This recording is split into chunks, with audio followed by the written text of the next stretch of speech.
कथित ध्वनिफीत प्रकरणात भाजपचे माजी प्रदेश महामंत्री विजय चौधरी अटकेत। विजय चौधरी यांना नंदुरबार स्थानिक गुन्हे शाखेने ताब्यात घेतले।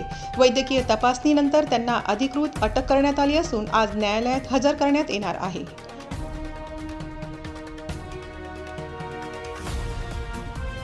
माझ्याकडे पोलीस स्टेशन नंदुरबार शहर अपराध क्रमांक 699/26 या गुन्ह्याचा तपास आहे।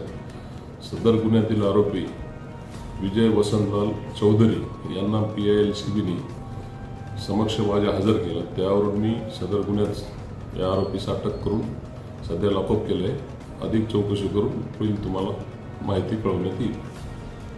डॉक्टर हिना गावित यांच्याबाबत कथित आक्षेपार्ह व जातीवाचक वक्तव्य केल्याप्रकरणी त्यांच्यावर ॲट्रॉसिटी कायद्यासह विविध कलमांखाली गुन्हे दाखल आहेत। याशिवाय मालती वळवी यांच्या तक्रारीनंतरही स्वतंत्र गुन्हा नोंद असून एकूण 3 गुन्ह्यांमुळे चौधरी यांच्या अडचणीत वाढ झाली आहे।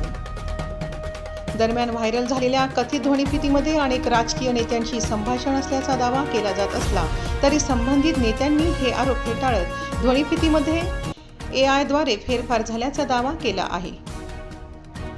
आता विजय चौधरी यांच्या अटकेनंतर या गाजलेल्या प्रकरणात पोलीस तपासातून नेमके काय सत्य समोर येते याकडे राज्याचे लक्ष लागले आहे।